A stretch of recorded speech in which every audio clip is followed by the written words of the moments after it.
ঠিক এই মুহূর্তে বিহারে নির্বাচন কমিশন যেভাবে নতুন করে ভোটার তালিকা সংশোধন করবার কাজ করছে, যে কাজকে তারা বলছে SIR স্পেশাল রিভিশন, সেটা কি সত্যিই তারা চালিয়ে যেতে পারবে? মূলধারার মিডিয়াতে এই বিষয়টা নিয়ে গতকাল থেকে যে খবর আসছে, সেই খবর আমরা বলছি সত্য থেকে দূরে। বলা হচ্ছে যে নির্বাচন কমিশনকে তার কাজ চালিয়ে যাওয়ার জন্য বলেছে আদালত, অর্থাৎ আদালত নির্বাচন কমিশনের কাজে কোনো হস্তক্ষেপ করেনি। বাস্তবে তাই না। সুপ্রিম কোর্ট পরিষ্কার প্রশ্ন তুলেছে। সুপ্রিম কোর্টের ডিভিশন বেঞ্চ সুধাংশু লুধিয়া এবং জয়মাল্য বাগচি তারা প্রশ্ন তুলেছে নির্বাচন কমিশনের কাজ নিয়ে। নির্বাচন কমিশনের কাছে তারা জানতে চেয়েছে যে তারা যে কাজটা করছে সেটা কি তাদের এখতিয়ারের মধ্যে পড়ে। স্পষ্টতই ইঙ্গিত যে নাগরিকত্ব যাচাইয়ের কাজ নির্বাচন কমিশন করতে পারে কিনা। আর একথাও তারা জানিয়েছেন যে কেন ভোটার কার্ড কিংবা রেশন কার্ড, আধার কার্ড এক্ষেত্রে গ্রাহ্য হবে না, কারণ দেখাতে বলেছে। আগামী 28 তারিখের মধ্যে নির্বাচন কমিশনের কাছে পরিষ্কার কারণ দেখাতে বলেছে।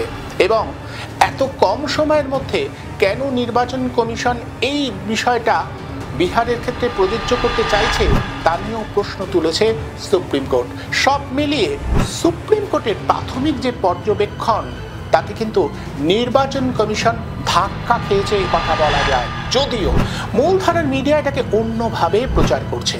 আমাদের প্রথম থেকে আশঙ্কা ছিল যে ঘুরপথে এনআরসি করবার কোনো প্রয়াস নির্বাচন কমিশনকে দিয়ে দেশের শাসক দল করবার চেষ্টা করছে কিনা। সুপ্রিম কোর্টের প্রাথমিক পর্যবেক্ষণে সেই রকম একটা আশঙ্কার কথা উঠে আসছে নাকি? ভবিষ্যৎ জবাব দেবে।